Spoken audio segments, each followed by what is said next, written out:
Hi, Yummy Lover here, and I just wanted to talk about the movie My Immortal Beloved, a movie about Beethoven, one of my favorite composers from the 1800s. And the movie is centered around a story about him writing a letter to an anonymous woman who he was in love with. Now, I had to do some research, and I found that there was indeed a letter written about a woman that Beethoven loved back in the day, but he never named the woman. So the entirety of the whole movie is based off fictional events that didn't really happen, just based off a letter. And it basically goes through the who is this anonymous woman that he loved and who could it be kind of storyline, which I think is okay for a movie set in 1812.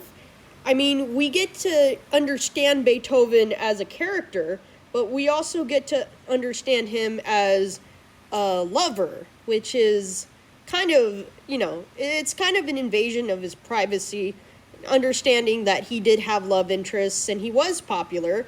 And let's be honest, composers from Vienna back in the day were kind of like rock stars today, but they were on a different level than rock stars because they were performing in the 1800s.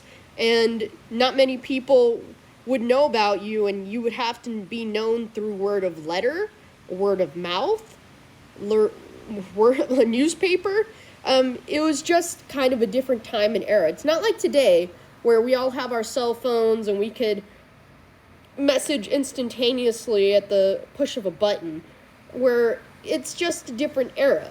But we get to look at Beethoven from a perspective of him as a love interest, where he kind of just navigates his life through the Napoleonic era, and we get to see some of his compositions, his thought process in making them, his relationship with his son, supposedly. It is kind of speculated in the movie that it is his son, but they never really say it's his son. But the movie, when I was watching it, was actually pretty fulfilling because I had grown up knowing the composers like Bach, Beethoven, Mozart, you name it, and understanding where they're coming from as a spectator is kind of important. And it's understandable to realize that there were complications in their lives, like Beethoven's ear infection, and, well, not ear infection, it's him going deaf, basically. He was going deaf during this time, and he was suffering greatly from it. But his music continued on despite his disability, and that is something of note. Not many people can do that after having a disability of this level. Most people would say, that's it, you're finished. You're done writing compositions. Go home, take some Advil, and just, think it off. Which is kind of sad, but, I mean, that is what most people are told these days. But I think it's a testimony to human achievement that you're able to compose great works of art with this, death disability, having, an impact on your life. So that's all I wanted to say about the movie My Immortal Beloved. Was it a good film? Did I enjoy it? I actually did enjoy it.